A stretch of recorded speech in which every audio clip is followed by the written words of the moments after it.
ಒಂದು ರಾಜ್ಯ ರಾಜಕೀಯ ಬೆಳವಣಿಗೆ ಏನಾಗಿದೆ ಅಂತಂದ್ರೆ ಇವತ್ತು ಸಿದ್ದರಾಮಯ್ಯನವರು ಕೊಟ್ಟಂತ ಸ್ಟೇಟ್ಮೆಂಟ್ ವರುಣಾದಲ್ಲಿ ಜಾತ್ರೆ ನಡೀತಾ ಇರುವಂತ ಸಂದರ್ಭದಲ್ಲಿ ಸಿದ್ದರಾಮಯ್ಯನವರು ಒಂದು ಸ್ಟೇಟ್ಮೆಂಟ್ ಕೊಡ್ತಾರೆ. ರಾಜಕೀಯ ನಿವೃತ್ತಿಯನ್ನ ಅಲ್ಲಗೆಳೆಯೋದರ ಜೊತೆಗೆ ಉತ್ತರಾಧಿಕಾರಿಯ ಘೋಷಣೆಯೂ ಕೂಡ ಆಗುತ್ತೆ. ಯತೀಂದ್ರ ಸಿದ್ದರಾಮಯ್ಯನವರನ್ನ ಬೆಳೆಸಿ ನನ್ನಂತೆಯೇ ಅಂತ ಹೇಳಿ ಇದು ನಾನಾ ರೀತಿಯ ವ್ಯಾಖ್ಯಾನವನ್ನು ಪಡ್ಕೊಂಡು ರಾಜಕೀಯ ಪಟಸಾಲೆಗಳಲ್ಲಿ ನಾನಾ ರೀತಿಯ ಚರ್ಚೆಯೂ ಕೂಡ ಆಗ್ತಾ ಇದೆ. ಇದರ ಜೊತೆಗೆ ಪವರ್ ಫೋಕಸ್ನಲ್ಲಿ ಎರಡನೇ ಟಾಪಿಕ್ ಬಂದು ಇಸ್ರೇಲ್ ಮತ್ತು ಅಮೆರಿಕ ಜಂಟಿಯಾಗಿ ಇರಾನ್ ಮೇಲೆ ಯುದ್ಧ ಸಾರಿರುವುದು ನಿಮ್ಮೆಲ್ಲರಿಗೂ ಕೂಡ ಗೊತ್ತಿದೆ. ಇದು 14ನೇ ದಿನಕ್ಕೂ ಕೂಡ ಕಾಲಿಟ್ಟಿದೆ. ಇದರ ಎಫೆಕ್ಟು ವಿಶ್ವದಾದ್ಯಂತ ಎಲ್ಲ ರಾಷ್ಟ್ರಗಳಿಗೂ ತಟ್ಟಿದೆ, ಇನ್ಕ್ಲೂಡಿಂಗ್ ಭಾರತವೂ ಕೂಡ. ಭಾರತದಲ್ಲಿ ಈಗ ಗ್ಯಾಸ್ ಟ್ರಬಲ್ ಶುರುವಾಗಿದೆ ಅಂತ ನೀವೆಲ್ಲರೂ ನೋಡ್ತಾ ಇದ್ದೀರಿ. ಹೋಟೆಲ್ಗಳು ಆಲ್ಮೋಸ್ಟ್ ಆಲ್ ಈಗ ಎಲ್ಲವೂ ಕೂಡ ಕ್ಲೋಸ್ ಮಾಡ್ಕೊಂಡಿದ್ದಾರೆ, ಕಾರಣ ಗ್ಯಾಸ್ ಅಭಾವ ಅಂತ. ಇನ್ನೂ ಎಷ್ಟು ದಿನ ಅಂತ ಈಗೇನೋ ಒಂದು ಟ್ರಕ್ ಬಂದಿದೆ ಅನ್ನುವಂಥ ಮಾತಿದ್ರೂ ಕೂಡ ಈಗ ವಿರಳವಾಗಿ ಸಿಗ್ತಾ ಇದೆ. ಅದೆಲ್ಲವೂ ಕೂಡ ಇಂಪೋರ್ಟ್ ಆಗೋದು ವಿರಳವಾಗ್ತಾ ಇದೆ. ಹಾಗಾಗಿ ಯುದ್ಧ ಇಲ್ಲಿಗೆ ಮುಗಿಯುವಂಥ ಲಕ್ಷಣಗಳು ಕಾಣಿಸ್ತಾ ಇಲ್ಲ. ಇನ್ನೂ 1 ತಿಂಗಳು 2 ತಿಂಗಳು ಹಿಂಗೆ ಮುಂದುವರೆದ್ರೆ ಈ ಗ್ಯಾಸ್ ಅಭಾವ ಇನ್ಯಾವ ಹಂತಕ್ಕೆ ಹೋಗುತ್ತೆ? ಈಗ ಮನೆಗಳಿಗೆ ಸಿಗ್ತಾ ಇರುವಂಥ ಗ್ಯಾಸು ಅದು ಕೂಡ ಹಿಂಗೆ ನಿಂತೋಗ್ಬಿಡುತ್ತಾ? ಹೀಗನ್ನುವಂಥ ಪ್ರಶ್ನೆ ಚರ್ಚೆ ನಿಮ್ಮ ಮುಂದೆ ಇಡ್ತಾ ಹೋಗ್ತೀನಿ ಈ ಹೊತ್ತಿನ ಪವರ್ ಫೋಕಸ್ನಲ್ಲಿ.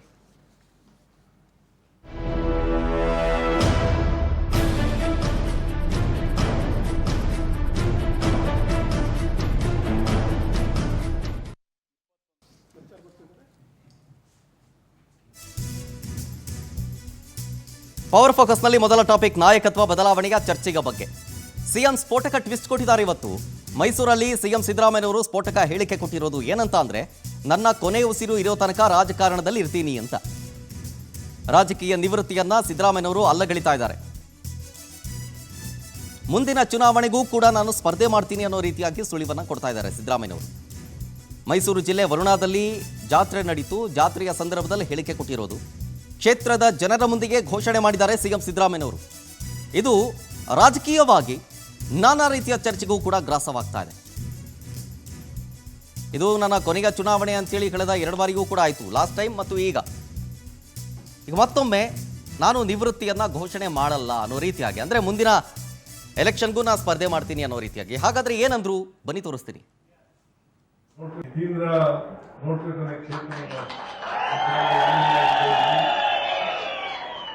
MLC ಆಗಿದ್ದಾರೆ,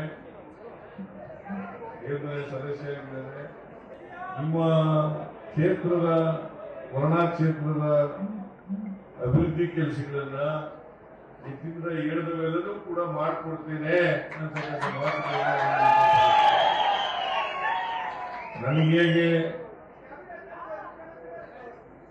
ರಾಜಕೀಯವಾಗಿ ನೀವು ಬೆಳೆಸಿದ್ದೀರಿ, ಯತೀಂದ್ರರನ್ನು ಕೂಡ ಬೆಳೆಸ್ತಕ್ಕಂಥ ಕೆಲಸವನ್ನು ಮಾಡಬೇಕು ನೀವು ಅಂತಕ್ಕಂಥ ಮಾತುಗಳನ್ನು ಮಾಡ್ತೀರಿ ಅಂತಕ್ಕಂಥ ನಂಬಿಕೆ ಇದೆ. ಯತೀಂದ್ರ ನೋಡ್ತಕ್ಕಂಥ ಕ್ಷೇತ್ರ MLC ಆಗಿದ್ದಾರೆ, ಸದಸ್ಯ ಆಗಿದ್ದಾರೆ. ನಿಮ್ಮ ಕ್ಷೇತ್ರದ ವರುಣಾ ಕ್ಷೇತ್ರದ ಅಭಿವೃದ್ಧಿ ಕೆಲಸಗಳನ್ನ ಇದರಿಂದ ಹೇಳಿದವೆಲ್ಲರೂ ಕೂಡ ಮಾಡಿಕೊಡ್ತೇನೆ ಅಂತಕ್ಕಂಥ ಮಾತುಗಳನ್ನ ಇದು ಸಿದ್ದರಾಮಯ್ಯನವರು ಹೇಳಿದ್ದು. ಇದರ ಜೊತೆಗೆ ತಮ್ಮ ಉತ್ತರಾಧಿಕಾರಿ ಯತೀಂದ್ರ ಅಂತ ಸಿದ್ದರಾಮಯ್ಯನವರು ಹೇಳಿದ್ದಾರೆ. ಇದರಲ್ಲಿ ವರುಣಾದಲ್ಲಿ ಇಲ್ಲಿ ತನಕ ನನ್ನನ್ನು ಬೆಳೆಸಿದ್ದೀರಿ, ಹಾರೈಸಿದ್ದೀರಿ ಇಷ್ಟು ವರ್ಷ, ಅದೇ ರೀತಿ ಹಾಗೇನೆ ಯತೀಂದ್ರ ಅವರನ್ನು ಕೂಡ ಹಾರೈಸಿ ಅವರನ್ನೂ ಕೂಡ ಬೆಳೆಸಿ, ಹೀಗಂತ ಸಿದ್ದರಾಮಯ್ಯನವರು ಅಂದರು. ವರುಣಾ ಕ್ಷೇತ್ರದ ಜನರನ್ನ ಸಿದ್ದರಾಮಯ್ಯನವರು ಹಿಂಗೆ ಕೇಳ್ಕೊಂಡಿದ್ದಾರೆ, ನನ್ನನ್ನು ಬೆಳೆಸ್ದಂಗೆನೆ ಯತೀಂದ್ರ ಅವರನ್ನೂ ಕೂಡ ಬೆಳೆಸಿ ಅಂತ. ನಾನು ಕ್ಷೇತ್ರಕ್ಕೆ ಹೆಚ್ಚು ಬರೋದಕ್ಕೆ ಸಾಧ್ಯವಾಗ್ತಾ ಇಲ್ಲ, ಯತೀಂದ್ರ ಅವರು ಇಲ್ಲೇ ಇರ್ತಾರೆ, ನನ್ನ ಪುತ್ರ ಯತೀಂದ್ರ ನಿಮ್ಮನ್ನು ಚೆನ್ನಾಗಿ ನೋಡ್ಕೊಳ್ತಾರೆ ಅಂತ ಮಾತನಾಡುವ ಸಂದರ್ಭದಲ್ಲಿ ಹೇಳಿದ್ದಾರೆ. ನಿಮ್ಮ ಮೇಲೆ ಅಂದರೆ ಜನರಿಗೆ ಹೇಳಿದ್ದು, ಜನರ ಮೇಲೆ ಸಂಪೂರ್ಣವಾಗಿ ನನಗೆ ವಿಶ್ವಾಸ ಇದೆ ಅಂತಂದಿದ್ದಾರೆ. ಇಲ್ಲಿ ತನಕ 13 ಬಾರಿ ಇಲ್ಲಿ ಸ್ಪರ್ಧೆ ಮಾಡಿದ್ದೀನಿ, 4 ಬಾರಿ ಸೋತಿದ್ದೀನಿ, ಒಟ್ಟು 17 ಬಾರಿ ದಾಖಲೆಯ ಬಜೆಟ್ ಮಂಡಿಸಿದ್ದೀನಿ. ಎಲ್ಲದಕ್ಕೂ ಕ್ಷೇತ್ರದ ಜನರ ಆಶೀರ್ವಾದ ಕಾರಣ, ಹೀಗಂತ ಸಿಎಂ ಸಿದ್ದರಾಮಯ್ಯನವರು ಅಂದ್ರು. ಹಾಗಾದ್ರೆ ಏನಂದ್ರು ಮತ್ತೊಮ್ಮೆ ಕೇಳಿಸ್ಕೊ ಬನ್ನಿ. ಮಾಡಬೇಕು ಯತೀಂದ್ರ ನೋಡ್ತಕ್ಕಂಥ ಕ್ಷೇತ್ರ MLC ಆಗಿದ್ದಾರೆ, ಸದಸ್ಯ ಆಗಿದ್ದಾರೆ. ನಿಮ್ಮ ಕ್ಷೇತ್ರದ ವರುಣಾ ಕ್ಷೇತ್ರದ ಅಭಿವೃದ್ಧಿ ಕೆಲಸಗಳನ್ನ ಇದರಿಂದ ಹೇಳಿದವೆಲ್ಲರೂ ಕೂಡ ಮಾಡಿಕೊಡ್ತೇನೆ ಅಂತಕ್ಕಂಥ ಮಾತುಗಳನ್ನ ನನಗೆ ಹೇಗೆ ರಾಜಕೀಯವಾಗಿ ನೀವು ಬೆಳೆಸಿದ್ದೀರಿ. ಆದ್ರಿಂದ ನನ್ನ ರಾಜಕೀಯ ಜೀವನ ಸೋಲು ಗೆಲುವುಗಳನ್ನು ಕಂಡಿದೆ. ನಾನು 4 ಚುನಾವಣೆಗಳನ್ನು ಸೋತಿದ್ದೀನಿ, 7 ಚುನಾವಣೆಗಳಲ್ಲಿ ಗೆದ್ದಿದ್ದೀನಿ. ರಾಜಕೀಯದಲ್ಲಿ ಸೋಲು ಗೆಲುವುಗಳು ಸಹಜ. ಸೋಲು ಇರ್ತವೆ, ಗೆಲುವು ಇರ್ತವೆ. ನಾನು ಗೆಲುವನ್ನು ನೋಡಿದ್ದೀನಿ, ಸೋಲನ್ನು ನೋಡಿದ್ದೀನಿ. ಆದ್ರೆ ನಾನು ಜನಸೇವೆಯನ್ನು ಮಾತ್ರ ಮರೀಲಿಕ್ಕೆ ಹೋಗಿಲ್ಲ. ಅವತ್ತು ಕೈಲಾದಷ್ಟು ಜನಸೇವೆಯನ್ನು ಮಾಡ್ಕೊಂಡು ಬಂದಿದ್ದೀನಿ, ಮುಂದಿನೂ ಮಾಡ್ತೀನಿ. ನಾನು ಕೊನೆ ಉಸಿರಿನವರೆಗೂ ಕೂಡ ರಾಜಕೀಯದಲ್ಲಿ ಇರ್ತೇನೆ.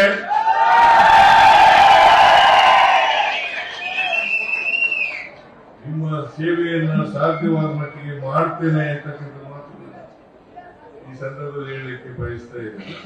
ಆದ್ರಿಂದ ನನ್ನ ರಾಜಕೀಯ ಜೀವನ ಸೋಲು ಗೆಲುವುಗಳನ್ನು ಕಂಡಿದೆ.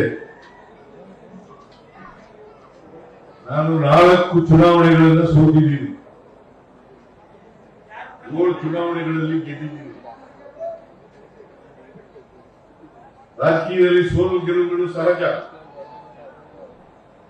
ಸೋಲು ಇರ್ತವೆ, ಗೆಲುವು ಇರ್ತವೆ. ನಾನು ಗೆಲುವನ್ನು ನೋಡಿದ್ದೀನಿ, ಸೋಲನ್ನು ನೋಡಿದ್ದೀನಿ. ಆದ್ರೆ ನಾನು ಜನಸೇವೆಯನ್ನು ಮಾತ್ರ ಮರೀಲಿಕ್ಕೆ ಹೋಗಿಲ್ಲ. ಸಿದ್ದರಾಮಯ್ಯನವರು ಹಿಂಗೆ ಹೇಳಿದ್ದೇ ತಡ ನಾನಾ ರೀತಿಯ ವ್ಯಾಖ್ಯಾನ ಜೊತೆಗೆ ಚರ್ಚೆಗಳಾಗ್ತಾ ಇದ್ದಾವೆ. ಏನೇನು ಡೀಟೇಲ್ಸ್ ಕೊಡ್ತಾ ಹೋಗ್ತೀನಿ ನೋಡಿ ಗ್ರಾಫಿಕ್ಸ್ ಮುಖಾಂತರ. ನಾಯಕತ್ವ ಜಟಾಪಟಿಗೆ ಟ್ವಿಸ್ಟ್ ಸಿಗ್ತಾ ಇದೆ. ಅಂದರೆ 5 ವರ್ಷ ಮುಂದುವರಿಕೆ ಇಲ್ಲಿ ಸ್ಪಷ್ಟವಾಗಿ ಕಾಣಿಸ್ತಾ ಇದೆ ಅನ್ನೋದು ಒಂದು. ಮುಂಬರುವ 2028ರಲ್ಲೂ ಕೂಡ ಅಸೆಂಬ್ಲಿ ಚುನಾವಣೆಗೆ ಸ್ಪರ್ಧೆ ಮಾಡ್ತೀನಿ ಅನ್ನೋ ರೀತಿಯಾಗಿತ್ತು ಸ್ಟೇಟ್ಮೆಂಟು.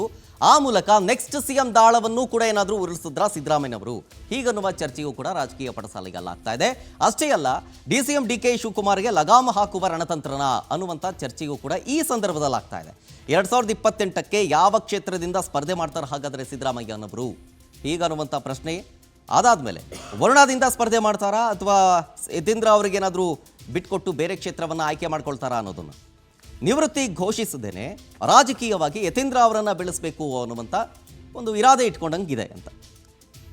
ಯತೀಂದ್ರಗೆ ರಾಜಕೀಯ ಭವಿಷ್ಯವನ್ನು ಹಿಂಗಾದ್ರೂ ಮಾಡಿ ಕಲ್ಪಿಸ್ಕೊಳ್ಬೇಕು ಅಂತೇಳಿ CM ಸಿದ್ದರಾಮಯ್ಯನವರು ನಿರ್ಧಾರ ಮಾಡಿದಂತಿದೆ. ಆ ಮೂಲಕನೇ ಈ ಸ್ಟೇಟ್ಮೆಂಟ್ ಕೊಟ್ಟಿರೋದು ಅನ್ನೋ ಥರ.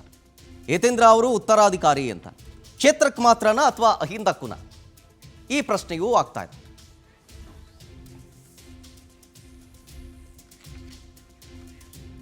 ಇದ್ರ ಬಗ್ಗೆ ಚರ್ಚೆ ಮಾಡೋಣ. ಚರ್ಚೆ ಮಾಡೋದಕ್ಕೆ ನಮ್ಮ ಸ್ಟುಡಿಯೋದಲ್ಲಿ ಕಾಂಗ್ರೆಸ್ ವಕ್ತಾರರಾದಂಥ HD ದರ್ಶನ್ ಅವ್ರಿಗೆ ಜಾಯ್ನ್ ಆಗಿದ್ದಾರೆ. ಸರ್, ಕಾರ್ಯಕ್ರಮಕ್ಕೆ ಸ್ವಾಗತ ನಿಮಗೆ. ಹಾಗೆ BJP ವಕ್ತಾರೆಯಾದಂಥ ಕಾಂತಿ ಶೆಟ್ಟಿ ಅವರು ಜಾಯ್ನ್ ಆಗಿದ್ದಾರೆ. ಮೇಡಮ್, ಕಾರ್ಯಕ್ರಮಕ್ಕೆ ಸ್ವಾಗತ ನಿಮಗೆ. ಹಾಗೆಯೇ ಹಿರಿಯ ಪತ್ರಕರ್ತರಾದಂತಹ ಬಸವರಾಜ್ ಹಿಟ್ನಾಳ್ ಅವರು ಜಾಯ್ನ್ ಆಗಿದ್ದಾರೆ. ಸರ್, ಕಾರ್ಯಕ್ರಮಕ್ಕೆ ಸ್ವಾಗತ. ಮೊದಲಿಗೆ ದರ್ಶನ್ ಸರ್, ನಿಮ್ಮ ಕಡೆಯಿಂದನೇ ಶುರು ಮಾಡ್ತೀನಿ. ನಾನಾ ರೀತಿಯ ಚರ್ಚೆ ಆಗ್ತಾ ಇದೆ. ಸಿದ್ದರಾಮಯ್ಯನವರು ಈ ಸ್ಟೇಟ್ಮೆಂಟ್ ಕೊಟ್ಟ ನಂತರ 5 ವರ್ಷ ನಾನೇ CM ಆಗ್ತೀನಿ ಅನ್ನೋ ರೀತಿಯಾಗಿ ಅವರ ಸ್ಟೇಟ್ಮೆಂಟ್ ಇದೆ ಅಂತ ಒಂದು ರೀತಿಯಾಗಿ ನೋಡ್ತಾ ಇದ್ದಾರೆ. ಎರಡನೇದು, ಉತ್ತರಾಧಿಕಾರಿಯ ಮಾತನಾಡ್ತಾ ಇದ್ದಾರೆ ಯತೀಂದ್ರ ಅವರನ್ನ ಹಿಂದ ವರ್ಗಕ್ಕೆ ಉತ್ತರಾಧಿಕಾರಿ ಅಂತ ಹೇಳ್ತಾ ಇದ್ದಾರೆ ಅಥವಾ ಕ್ಷೇತ್ರಕ್ಕೆ ಅಂತನಾ ಅಂತ. ಇನ್ನೊಂದು, DK ಶಿವಕುಮಾರ್ ಅವರಿಗೆ ಲಗಾಮ್ ಹಾಕಬೇಕು ಅನ್ನೋ ರೀತಿಯಾಗಿನೂ. ಅದರ ಜೊತೆಗೆ ಇನ್ನೊಂದು ಏನಂದ್ರೆ 2028 ನೆಕ್ಸ್ಟ್ ವಿಧಾನಸಭಾ ಎಲೆಕ್ಷನ್ ಅಲ್ಲೂ ಕೂಡ ನಾನೇ CM ಅನ್ನೋ ರೀತಿಯಾಗಿದೆ ಅವ್ರ ಸ್ಟೇಟ್ಮೆಂಟು ಅಂತ ಹೇಳ್ತಾ ಇದ್ದಂಗಿದೆ. ಈ ರೀತಿ ಚರ್ಚೆಗೆ ನೀವೇನು ಹೇಳ್ತೀರಿ? ಸೊ ನಿಮ್ಮ ಮಾತಲ್ಲೇ ಅಂತೆ ಇದೆ ಅನ್ನುವಂಥ ಕಾಲ್ಪನಿಕ ವಿಚಾರಗಳಿದೆ. ಚರ್ಚೆ ಆಗ್ತಾ ಅಲ್ಲಲ್ಲ, ಆ ಚರ್ಚೆಗಳು ಇರಬಹುದು. ಈವನ್ ಮಾನ್ಯ ಶ್ರೀ ಸಿದ್ದರಾಮಯ್ಯನವರು ಮಾತನಾಡಿರ್ತಕ್ಕಂಥ ತಾತ್ಪರ್ಯ ಏನಂತಂದ್ರೆ, ನನ್ನ ಕೊನೆ ಉಸಿರಿರೋ ತನಕ ನಾನು ರಾಜಕೀಯದಲ್ಲಿ ಇರ್ತೀನಿ, ಅಂದ್ರೆ ಸಕ್ರಿಯ ರಾಜಕೀಯದಲ್ಲಿ ನಾನು ಪಾಲ್ಗೊಳ್ತೀನಿ ಅನ್ನುವಂಥದ್ದು. ಅದು ಅವರ ವೈಯಕ್ತಿಕ ಇಚ್ಛೆ. ಮತ್ತೆ ಎಲ್ಲರೂ ಬಯಸುವಂಥದ್ದು, ಅವರು ಹಿರಿಯರಾದವರು, ಕಾಂಗ್ರೆಸ್ ಪಕ್ಷದಲ್ಲಿ ವಿರೋಧ ಪಕ್ಷದ ನಾಯಕರಾದವರು, ಇದು 2ನೇ ಬಾರಿ ಮುಖ್ಯಮಂತ್ರಿ ಆದವರು, ಅವರು ರಾಜಕೀಯವಾಗಿ ಕಾಂಗ್ರೆಸ್ ಪಕ್ಷಕ್ಕೆ ಅವರ ಸಲಹೆ ಸೂಚನೆಗಳು ಅವಶ್ಯಕವಾಗಿ ಸ್ವಾಭಾವಿಕವಾಗಿರ್ತದೆ. ನಾವು ಬಯಸ್ತೀವಿ ಅವರು ಸಕ್ರಿಯ ರಾಜಕೀಯದಲ್ಲಿ ಇರಬೇಕು ಅಂತೇಳಿ. ಹಾಗೆ ನೀವು ಇನ್ನೊಂದು ಮರು ಪ್ರಶ್ನೆಯನ್ನು ಹೇಳಿದ್ರಿ, 5 ವರ್ಷ ಅವರೇನೋ CM ಅಥವಾ ಮುಂದೇನೋ ಅವರೇನೋ CM ಅಂತ. ಆದರೆ ಸಿದ್ದರಾಮಯ್ಯನವರ ಮಾತಿನಲ್ಲಿ ಅವರೆಲ್ಲೂ ಸಮೇತ ನಾನೇ 5 ವರ್ಷ ಮುಖ್ಯಮಂತ್ರಿಯಾಗಿ ಇರ್ತೀನಿ ಅಥವಾ ಮುಂದಿನ ಚುನಾವಣೆಯಲ್ಲಿ ಗೆದ್ದ ಮೇಲೆ ನಾನೇ ಮುಖ್ಯಮಂತ್ರಿ ಆಗ್ತೀನಿ ಅನ್ನುವಂಥ ಹೇಳಿಕೆಯನ್ನು ಎಲ್ಲೂ ಸಹ ಉಲ್ಲೇಖ ಮಾಡಿಲ್ಲ. ನಮ್ಮ ಕಾಂಗ್ರೆಸ್ ಪಕ್ಷದಲ್ಲಿ ಅದು ಮುಖ್ಯಮಂತ್ರಿ ಆಗೋದಿರ್ಬೋದು, ಸಚಿವರಾಗೋದಿರ್ಬೋದು, ಅಥವಾ MLAಗಳಿಗೆ B ಫಾರ್ಮ್ ಕೊಡೋದಾಗಿರ್ಬೋದು, ಪ್ರತಿಯೊಂದನ್ನು ನಿರ್ಧಾರ ಮಾಡುವಂಥದ್ದು ಹೈಕಮಾಂಡ್. ಹಾಗೇನೆ ಮಾನ್ಯ ಶ್ರೀ ಸಿದ್ದರಾಮಯ್ಯನವರು ಹೇಳಿದ್ದಾರೆ, ಮಾನ್ಯ ಶ್ರೀ DK ಶಿವಕುಮಾರ್ ಅವರು ಹೇಳಿದ್ದಾರೆ, ನಾವು ಹೈಕಮಾಂಡ್ ಹೇಗೆ ಹೇಳ್ತದೆ, ನಾಟ್ ಓನ್ಲಿ ಅವರಿಬ್ಬರೇ ನಾಯಕರಲ್ಲ, ಬೇರೆ ಎಲ್ಲ ನಾಯಕರು ಸಮೇತ ಹೇಳುವಂಥದ್ದು ಒಂದೇ, ಹೈಕಮಾಂಡ್ ಏನು ನಿರ್ಧಾರ ತಗೊಳ್ತದೆ ನಾವು ಅದಕ್ಕೆ ಬದ್ಧ ಅನ್ನುವಂಥ ಒಂದು ವಿಚಾರ. ಇನ್ನು ಅದರಲ್ಲೂ ಮುಂದುವರೆದ ಭಾಗವಾಗಿ ಯತೀಂದ್ರರವರು ಉತ್ತರಾಧಿಕಾರಿ ಅನ್ನುವಂತಹ, ಅಂದ್ರೆ ನೀವು ಹೇಳ್ತಾ ಇದ್ದೀರಾ, ಆದ್ರೆ ಅವ್ರು ಹೇಳಿದ ಉತ್ತರಾಧಿಕಾರಿ ಅಂತ, ಅವ್ರು ಯಾವ್ದಕ್ಕೆ ಉತ್ತರಾಧಿಕಾರಿ ಅಂತ ಸಿದ್ದರಾಮಯ್ಯ ಸಾಹೇಬರು, ಯಾಕೆಂದ್ರೆ ಯತೀಂದ್ರರವರು ಅವರ ತಂದೆಗೋಸ್ಕರ ಅವರ ತಮ್ಮ ಕ್ಷೇತ್ರವನ್ನ ತ್ಯಾಗ ಮಾಡಿರ್ತಕ್ಕಂಥದ್ದು ವಾಸ್ತವ ಸತ್ಯ, ವರ್ಣ ಕ್ಷೇತ್ರವನ್ನ. ಸೊ ಇವತ್ತು ಸಿದ್ದರಾಮಯ್ಯನವರು ಮುಖ್ಯಮಂತ್ರಿ ಆಗಿದ್ದಾರೆ, ಮತ್ತೆ ಅವರಿಗೊಂದು ಜವಾಬ್ದಾರಿಯನ್ನು ಕೊಟ್ಟು ಯತೀಂದ್ರರವರು ಕ್ಷೇತ್ರದಲ್ಲಿ ಓಡಾಡ್ತಾ ಇದ್ದಾರೆ. ಮುಂಬರೋ ದಿನಗಳಲ್ಲಿ ನೀವು ಯತೀಂದ್ರರವರನ್ನ ಬೆಳೆಸಬೇಕು ಅನ್ನುವಂಥದ್ದು, ಅದು ಪುತ್ರ ಪ್ರೇಮ ಅನ್ನುವಂಥದ್ದು ಸಹಜವಾಗಿ ಇರ್ತಕ್ಕಂಥದ್ದೇ ಅಲ್ಲ. ಅದು ಅವ್ರ ಕಡೆಯಿಂದ ಪುತ್ರ ಪ್ರೇಮ ಅಂತಂದ್ರೆ ಅದು ಬಿಜೆಪಿಗೆ ಅದು ಕುಟುಂಬ ರಾಜಕಾರಣ ತರ ಕಾಣಿಸುತ್ತಲ್ಲ. ಈಗ ನೀವು ಕುಟುಂಬ ರಾಜಕಾರಣ ಆಗ್ತಿದೆ ಅಂತ ನೀವು ಬಿಜೆಪಿ ಮೇಲೆ ಹಿಂಗ ಆರೋಪ ಮಾಡ್ತೀರಾ, ಅವರು ಕೂಡ ಸೇಮ್ ಅದೇ ರೀತಿಯ ಪ್ರಶ್ನೆ ಇಲ್ಲ. ನಾವು ಯಾವತ್ತೂ ಸಮೇತ ಈ ಕುಟುಂಬ ರಾಜಕಾರಣ ಅನ್ನುವಂಥ ಮಾತುಗಳನ್ನ ನಾವು ಹೇಳಿದವರಲ್ಲ. ಮಾನ್ಯ ನರೇಂದ್ರ ಮೋದಿ ಅವರ ಭಾಷಣಗಳಲ್ಲಿ ಅವರು ಕುಟುಂಬ ರಾಜಕೀಯವನ್ನ ಉಲ್ಲೇಖ ಮಾಡ್ತಾ ಇದ್ರು. ಇವತ್ತು ಬಿಜೆಪಿಯ ಏನು ಅಧ್ಯಕ್ಷ ಇದ್ದಾರಲ್ಲ, ಸೊ ಯಡಿಯೂರಪ್ಪನವರ ಮಗನಿಗೆ ಆ ಒಂದು ಸ್ಥಾನವನ್ನ, ಮೊದಲನೇ ಬಾರಿ ಅವರು MLA ಆಗಿರ್ತಕ್ಕಂಥವ್ರು, ಅವರು ಯಾವೊಂದು ಅಷ್ಟೊಂದು ಆಳವಾದಂತಹ ಜ್ಞಾನವನ್ನ ರಾಜಕೀಯದಲ್ಲಿ ಹೊಂದಿದಾರೋ ಏನೋ ಅದು ನನಗೆ ಅರಿವಿಲ್ಲ. ಆದ್ರೂ ಸಮೇತ ಅವರನ್ನ ಇವತ್ತು ರಾಜ್ಯಾಧ್ಯಕ್ಷರಾಗಿ ಮಾಡಿದ್ದಾರೆ. ಆದ್ರೆ ರಾಜ್ಯಾಧ್ಯಕ್ಷನ ಒಪ್ಪುವಂತ ಪರಿಸ್ಥಿತಿಯಲ್ಲಿ ಆ ಪಕ್ಷದವರಿಲ್ಲ. ಅದಕ್ಕೋಸ್ಕರನೇ ಒಬ್ರು ಯತ್ನಾಳು, ಇನ್ನೊಬ್ರು ಈಶ್ವರಪ್ಪ ಉಚ್ಚಾಟನೆ ಆಗಿರ್ತಕ್ಕಂಥದ್ದು ವಾಸ್ತವಾಂಶ. ಇಲ್ಲಿ ಆ ಒಂದು ಕ್ಷೇತ್ರದಲ್ಲಿ ಪ್ರತಿನಿಧಿಯಾಗಿ ಯತೀಂದ್ರರವರು 18ರಿಂದ ಅಲ್ಲಿ ಗೆದ್ದಿದ್ದಂಥವರು, ಮತ್ತೆ ಸಿದ್ದರಾಮಯ್ಯನವರು ಒಂದು ಕ್ಷೇತ್ರ ಅಂತ ಬಂದಾಗ ಆ ಕ್ಷೇತ್ರವನ್ನು ಬಿಟ್ಟುಕೊಟ್ಟಾಗ ಮುಂಬರೋ ದಿನದಲ್ಲಿ ಯತೀಂದ್ರರವರಲ್ಲಿ ನಿಲ್ಬೋದೇನೋ. ಆ ಒಂದು ಸಂದರ್ಭದಲ್ಲಿ ನೀವು ಜನತೆ ಸ್ವಾಭಾವಿಕವಾಗಿ, ಈಗ ಸಿದ್ದರಾಮಯ್ಯನವರು ಹೇಗೆ ಆದ್ರೂ ಯತೀಂದ್ರರವರ ತಂದೆ ಅನ್ನುವಂಥದ್ದು ನಾವು ಮರೆಯುವಂಥದ್ದಲ್ಲ. ಮತ್ತೆ ಮಾಜಿ ಶಾಸಕರು ಯತೀಂದ್ರರವರು ಆ ಕ್ಷೇತ್ರದ್ದು ಹಾಲಿ ವಿಧಾನ ಪರಿಷತ್ ಸದಸ್ಯರು. ಹಾಗಾಗಿ ಈ ವಿಚಾರವನ್ನ ಹೇಳಿದ್ದಾರೆ. ಇನ್ನೊಂದು ಕೇಳಿದ್ದೀರಾ, DK ಶಿವಕುಮಾರ್ ಅವರಿಗೆ ಲಗಾಮ್ ಹಾಕೋದಕ್ಕ ಅಂತ ನೀವು ಹೇಳಿದ್ದೀರಾ. DK ಶಿವಕುಮಾರ್ ಅವರು ಸೆಲ್ಫ್ ಮೇಡ್ ಪೊಲಿಟಿಷಿಯನ್. ಅವ್ರು ಯಾವುದೇ ತಂದೆ ಅಥವಾ ತಾತ ಯಾರು ಸಹ ಅವರ ಕುಟುಂಬದಲ್ಲಿ ಪೊಲಿಟಿಷಿಯನ್ ಆಗಿರಲಿಲ್ಲ. ಏಕಾಂಗಿಯಾಗಿ ಸ್ಟ್ರೀಟ್ ಫೈಟರ್ ಆಗಿ ಬಂದು ಹೋರಾಟ ಮಾಡಿ ಸತತ 8 ಬಾರಿ ಚುನಾವಣೆಯಲ್ಲಿ ಗೆದ್ದು ಈ ಬಾರಿ ದೇಶದಲ್ಲೇ ಅತಿ ಹೆಚ್ಚು ಬಹುಮತದೊಂದಿಗೆ ತಮ್ಮ ಏನೋ ಅಸ್ತಿತ್ವವನ್ನ ಉಳಿಸ್ಕೊಂಡಿದ್ದಾರೆ. ಸಿದ್ದರಾಮಯ್ಯನವರು ಹೆಂಗೋ ಹಂಗೆ DK ಶಿವಕುಮಾರ್. ಎಸ್, ಡೆಫಿನೆಟ್ಲಿ ಇಲ್ಲಿ DK ಶಿವಕುಮಾರ್ ಅವರಿಗೆ ಅಥವಾ ಬೇರೆ ನಾಯಕರುಗಳಿಗೆ ಯಾರಿಗೂ ಲಗಾಮು ಹಾಕುವಂಥದ್ದೇನಿಲ್ಲ. ಎಲ್ಲರೂ ಪ್ರಬುದ್ಧ ರಾಜಕಾರಣಿಗಳು. ಅವರವರ ಸ್ಥಾನ, ಅವರವರ ಅಸ್ತಿತ್ವವನ್ನ ಅವರ ಪರಿಶ್ರಮದಲ್ಲಿ ಅವರು ಇಟ್ಕೊಂಡಿದ್ದಾರೆ ಸರ್. ಬಸವರಾಜ್ ಸರ್, ಇದನ್ನ ಯಾವ ರೀತಿ ನೋಡ್ತೀರಿ ಸರ್? ಈಗ ಒಂದೆರಡು ಮಾತುಗಳ ದರ್ಶನ ಅಂದ್ರಲ್ಲ, ಅದಕ್ಕಿಂತ ಮುಂಚೆ ಸಿದ್ದರಾಮಯ್ಯನವರ ಇತ್ತೀಚಿನ ವರ್ಷಗಳ ನಿಲುವು ಮತ್ತು ಹೇಳಿಕೆಗಳನ್ನ ನೋಡೋಣ. 2 ಸರ್ತಿ ಅಂತೂ ನನಗೆ ಗೊತ್ತಿರೋ ಥರ ಸಾರ್ವಜನಿಕವಾಗಿ ಅವರೇ ಹೇಳಿದ್ದಾರೆ, ಇದು ನನ್ನ ಕೊನೆಯ ಚುನಾವಣೆ ಅಂತ 2 ಸರ್ತಿ ಹೇಳಿದ್ದಾರೆ. ಇದು ಕೊನೆಯ ಚುನಾವಣೆ ಅಂತ. ಈಗ ಉಸಿರಿರೋವರೆಗೂ ನಾನು ನಿವೃತ್ತಿ ಆಗೋದಿಲ್ಲ ಅಂತ ಹೇಳ್ತಾರೆ. ಇದರ್ಥ ಏನು? ಅವ್ರಿಗೆ ಸ್ಪಷ್ಟತೆ ಇದೆಯಾ, ಅಥವಾ ಜನರಿಗೆ ಸ್ಪಷ್ಟತೆ ಇಲ್ಲ ಅಂತ ಅಂದ್ಕೊಂಡಿದಾರ, ಅಥವಾ ನಾನು ಇವತ್ತೊಂದು ನಾಳೆ ಒಂದು ಇನ್ನೊಂದು ದಿನ ಮತ್ತೊಂದು ಮಾತಾಡ್ಕೊಂಡು ಹೋಗ್ಬಿಟ್ಟು ಹಿಂಗೆ ಅಂತ ಅನ್ಕೊಂಡ್ಬಿಟ್ಟಿದಾರ? ಒಬ್ಬ ರಾಜಕಾರಣಿಗೆ, ಸಿದ್ದರಾಮಯ್ಯನಂತ ಒಬ್ಬ ಹಿರಿಯ ರಾಜಕಾರಣಿಗೆ ಒಂದು ಸ್ಪಷ್ಟತೆ ಬೇಕಾಗ್ತದೆ. ಆ ಸ್ಪಷ್ಟತೆ ಕೊರತೆ ಅಂತೂ ಇದ್ದೆ. ನಿವೃತ್ತಿ ಆಗೋವರೆಗೂ ಆ ನಿವೃತ್ತಿ ಅನ್ನೋ ಕಲ್ಪನೆ ರಾಜಕೀಯದಲ್ಲಿ ನನಗೆ ಬಹಳ ಆಭಾಸಕರ ಅನಿಸ್ತದೆ. ನಿವೃತ್ತಿ ನೀವೇನು KPSC ಲೋಕಸೇವಾದಿಂದ ಅಪಾಯಿಂಟ್ ಆಗಿ ನೌಕರಿ ಮಾಡ್ತಿದ್ದೀರಾ, ಸಂಬಳದ ನೌಕರಿ ಮಾಡ್ತೀರಾ, ನೀವು ರಾಜಕಾರಣಿಗಳು, ನೀವು ನಾಯಕರು. ನಿವೃತ್ತಿ ಅಂತಾನೆ ನೀವು ಆ ಭಾಷೆನೇ ಚೆನ್ನಾಗಿ ಸರಿಯಲ್ಲ. ಅದ್ರ ಜೊತೆಗೇನೆ ಯಾರು ಉತ್ತರಾಧಿಕಾರಿ ಯತೀಂದ್ರ, ಯಾವ ಅಧಿಕಾರಕ್ಕೆ ಉತ್ತರಾಧಿಕಾರಿ, ಯಾವ ಸಾಮ್ರಾಜ್ಯಕ್ಕೆ ಉತ್ತರಾಧಿಕಾರಿ? ಏನು ಚಂದ್ರಗುಪ್ತ ಮೌರ್ಯನ ಸಾಮ್ರಾಜ್ಯನ ನಿಮ್ದು ಉತ್ತರಾಧಿಕಾರಿ ಘೋಷಣೆ ಮಾಡೋಕ್ಕೆ, ಯುವರಾಜನ ಘೋಷಣೆ ಮಾಡೋಕ್ಕೆ ಇದೇ ಯುವರಾಜ ಸಂಸ್ಕೃತಿನ BJP ಟೀಕೆ ಮಾಡ್ತು. ಇದೇ ಸಿದ್ದರಾಮಯ್ಯ ದಳ ಪರಿವಾರ ಜನತಾದಳ ಇದ್ದಾಗ ಇದನ್ನೇ ಅವರು ವಿರೋಧ ಮಾಡ್ತಿದ್ರು. ಈಗ ಅವರು ಅದನ್ನೇ ಮಾಡೋದ, ಸಮಾಜವಾದ ನಾಯಕ ಹಾಕೊಂಡು ಅವರು ಅದನ್ನೇ ಮಾಡೋದ. ಆಮೇಲೆ ದರ್ಶನದ ತ್ಯಾಗ ಮಾಡಿದ್ರು ಯತೀಂದ್ರ. ತ್ಯಾಗ ಮಾಡಿ ಏನ್ ತ್ಯಾಗ ಮಾಡಿದ್ರು? ಕ್ಷೇತ್ರ ರೀ ಅದು. ಯಾರೋ ಒಬ್ಬ ಎಲೆಕ್ಷನ್ ನಿಲ್ಬೇಕಲ್ಲಿ, ಕ್ಷೇತ್ರ ಅದು ಯಾರ ಮಾಲೀಕತ್ವದ ಆಸ್ತಿ ಅಲ್ಲ ಅದು. ಶ್ರೀರಾಮಚಂದ್ರ ತ್ಯಾಗ ಮಾಡಿ ಭರತನಿಗೆ ಪಟ್ಟಾಭಿಷೇಕ, ಆ ಒಂದು ಪರಿಭಾಷೆಯಲ್ಲಿ ಮಾತಾಡೋದಲ್ಲ. ಏನ್ ತ್ಯಾಗ ಮಾಡಿದ್ರು? ಏನ್ ತ್ಯಾಗ ಮಾಡಿ ಎಲ್ಲಿ ಕಾಡಿಗೆ ಹೋದ್ರ? ತ್ಯಾಗ ಮಾಡಿ ಶರತ್ ಕಾಡಿಗೆ ಹೋದ್ರ ಯತೀಂದ್ರ? ಅಧಿಕಾರದಲ್ಲಿ ಇದ್ದು ಏನೇನು ಮಾಡ್ಬೇಕಿತ್ತು ಅದಕ್ಕಿಂತ 100 ರೂಪಾಯಿ ಹೆಚ್ಚಿನದನ್ನ ಮಾಡ್ತಿದ್ದಾರೆ, ಎಲ್ಲಾ ಮಟ್ಟದಲ್ಲೂ ಮಾಡ್ತಿದ್ದಾರೆ. ಇನ್ನೇನಿದೆ ಇಲ್ಲಿ ತ್ಯಾಗ ಮಾಡುವಂಥದ್ದು? ಆದರೆ ಸರಿ ಯತೀಂದ್ರ ಆಗಲಿ ಸಿದ್ದರಾಮಯ್ಯ ಆಗಲಿ ಎಲ್ಲರಿಗೂ ರಾಜಕಾರಣ ಮಾಡ್ತಾರೆ, ಯಾಕೆ ಮಾಡ್ತಾರೆ? ಅವರ ರಾಜಕೀಯ ಇಚ್ಛಾಶಕ್ತಿ ಮತ್ತು ಅವರ ರಾಜಕೀಯ ಗುರಿಗಳು. ಆದರೆ ಮಾತಾಡುವಾಗ you should have some clarity. ಹೌದು. ಈಗ ಡಿ ಕೆ ಶಿವಕುಮಾರ್ ಲಗಾಮಲ್ಲಿ ಇಡೋದಕ್ಕೆ ಅದು ಸರಿ ಅಲ್ಲ. ಲಗಾಮಲ್ಲಿ ಇಡೋದಕ್ಕೆ ಅವ್ರೇನು ಹೊರಗಿನವ್ರ, ಅವರು ಕಾಂಗ್ರೆಸ್ನವ್ರೇ. ಆದರೆ ಡಿ ಕೆ ಶಿವಕುಮಾರ್ ಮತ್ತು ಸಿದ್ದರಾಮಯ್ಯ ಮಧ್ಯೆ ಇರುವ ಒಂದು ಭಿನ್ನಾಭಿಪ್ರಾಯ, ಅಧಿಕಾರದ ಪೈಪೋಟಿ ಮತ್ತು ಜಟಾಪಟಿ, ಗುಂಪು ರಾಜಕಾರಣ ಎಲ್ಲವೂ ಸಾರ್ವಜನಿಕ ವಲಯದಲ್ಲಿ ಇವತ್ತಿದೆ. ಕಳೆದ 4-6 ದಿನಗಳಲ್ಲೇ ಎರಡೂ ಬಣಗಳು ಬೇರೆ ಬೇರೆಯಾಗಿ ಔತಣ ಕೂಟ, ಡಿನ್ನರು ಇತ್ಯಾದಿಗಳನ್ನು ಮಾಡ್ಕೊಂಡಿದ್ದಾರೆ. ಅದು ಕೂಡ ಎಲ್ಲ ಆಗಿದೆ. ಈಗ ದೆಹಲಿಗೂ ಮತ್ತೆ ಹೋಗ್ತಿದ್ದಾರೆ. ಇವು ಎಲ್ಲದರ ಮಧ್ಯೆ ಯತೀಂದ್ರ ಉತ್ತರಾಧಿಕಾರಿ ಅಂದ್ರೆ that is a long shot. Long shot. ಈಗ ಸದ್ಯದ ಪ್ರಶ್ನೆ ಸಿದ್ದರಾಮಯ್ಯ ಅಥವಾ ಡಿ ಕೆ ಶಿವಕುಮಾರ್ ಅಷ್ಟೇ. ಅದು ಬಿಟ್ಟು ಬೇರೆ ಪ್ರಶ್ನೆನೇ ಇಲ್ಲ ಕಾಂಗ್ರೆಸ್ ಅಲ್ಲಿ ಈಗ. ಕಾಂತಿ ಶೆಟ್ಟಿ, ನೀವೇನು ಹೇಳ್ತೀರಿ ಇದ್ರ ಬಗ್ಗೆ? ಅಲ್ಲ, ಉತ್ತರಾಧಿಕಾರಿ ಹಿಂದ ಒಂದು ಅವರ ಇದಕ್ಕ ಅಥವಾ ಆ ಕ್ಷೇತ್ರಕ್ಕೆ ಗೊತ್ತಾಗಿಲ್ಲ ಯಾವುದಕ್ಕೆ ಉತ್ತರಾಧಿಕಾರಿ ಅಂತ ಇವರು ಸ್ಪಷ್ಟವಾಗಿ ಹೇಳಿದ್ರು. ಬಸವರಾಜ್ ಇಟ್ನಾಳ್ ಕೂಡ ಒಂದು ಜಾತ್ರೆಯಲ್ಲಿ ಅವ್ರು ಹೇಳ್ತಾರೆ, ಅವರ ಒಂದು ಕ್ಷೇತ್ರದ ಜನದ ಎದುರುಗಡೆ ಹೇಳ್ತಾರೆ, 2018ರಲ್ಲೂ ಕೂಡ ಅವರು ಇದು ನನ್ನ ಕೊನೆ ಚುನಾವಣೆ ಅಂತ ಹೇಳಿದ್ರು. ಅವಾಗ ಅವ್ರು ನಿವೃತ್ತಿ ಆಗ್ತೀನಿ ನಾನು ಅನ್ನೋ ತರ. ಇಷ್ಟು 13 ಸರಿ ಚುನಾವಣೆಗೆ ನಿಂತಿದ್ದಾರೆ. 4 ಸರಿನಾ 5 ಸರಿನೇನೋ ಸೋತಿದ್ದಾರೆ. 13 ಸರಿ ಚುನಾವಣೆ ನಿಂತವರು. 2018ರಲ್ಲಿ ಕೊನೆ ಚುನಾವಣೆ ಅಂತ ಹೇಳಿದವರು 17 ಬಾರಿ ಈ ಬಜೆಟ್ ಮಂಡನೆ ಮಾಡಿದಂತ ಮಾನ್ಯ ಸಿದ್ದರಾಮಯ್ಯನವರು ಇತ್ತೀಚೆಗೆ ಸ್ವಲ್ಪ ಏಜ್ ಆಗ್ತಿದ್ದಂಗೆ ಅವರ ಏನು ಸೀರಿಯಸ್ನೆಸ್ ಮಾತು ಇದೆಯಲ್ಲ, ಅದು ಮೊದಲಿನ ಥರ ಇಲ್ಲ. ಮೊದಲಿನ 2013ರ ಸಿದ್ದರಾಮಯ್ಯನವರು ಈಗ ಇಲ್ಲ. ನೀವು ನೋಡ್ತಾ ಇರಿ ಬಜೆಟ್, ನಾವು ಏನೇನೋ ಎಕ್ಸ್ಪೆಕ್ಟ್ ಮಾಡ್ತಾ ಇದ್ವು. ಅವರು ಈ ಥರ ಸುಳ್ಳು ಹೇಳೋದು ಅಥವಾ ಪ್ರತಿ ಬಾರಿ ಕೇಂದ್ರಕ್ಕೆ ಬೆಟ್ಟು ಮಾಡಿ ತೋರಿಸೋದು, ಬರೀ ಬೆಲೆ ಏರಿಕೆ ಅಂತ ಹೇಳೋದು, ಬ್ರಹ್ಮಾಸ್ತ್ರ ಕೇಂದ್ರಕ್ಕೆ ತೋರಿಸೋದು, ಈ ತರ ಇರಲಿಲ್ಲ ಸಿದ್ದರಾಮಯ್ಯ. ಈ ಟರ್ಮ್ ಅಲ್ಲಿ ಮಾತ್ರ ಮಾನ್ಯ ಸಿದ್ದರಾಮಯ್ಯನವರು ಕಂಪ್ಲೀಟ್ಲಿ ಚೇಂಜ್ ಆಗಿದ್ದಾರೆ. ನಾನು ಇಷ್ಟೇ ಹೇಳ್ಬಿಡ್ತೀನಿ, ಮೋಸ್ಟ್ಲಿ ಏಜ್ ಆಗ್ತಿದ್ದ ನನಗೆ ಅವ್ರಿಗೆ ಅವಾಗ ಏನಾದ್ರು ನೆನಪಿನ ಶಕ್ತಿ ಇದಾಗ್ತಿದೆಯಾ ಗೊತ್ತಿಲ್ಲ ನನಗೆ. ಇಲ್ಲ 2018ರಲ್ಲಿ ನಾನು ನಿವೃತ್ತಿ ಘೋಷಿಸ್ತೀನಿ, ನಾನು ಕೊನೆ ಚುನಾವಣೆ ಅಂತ ಹೇಳಿದ್ದಾರೆ.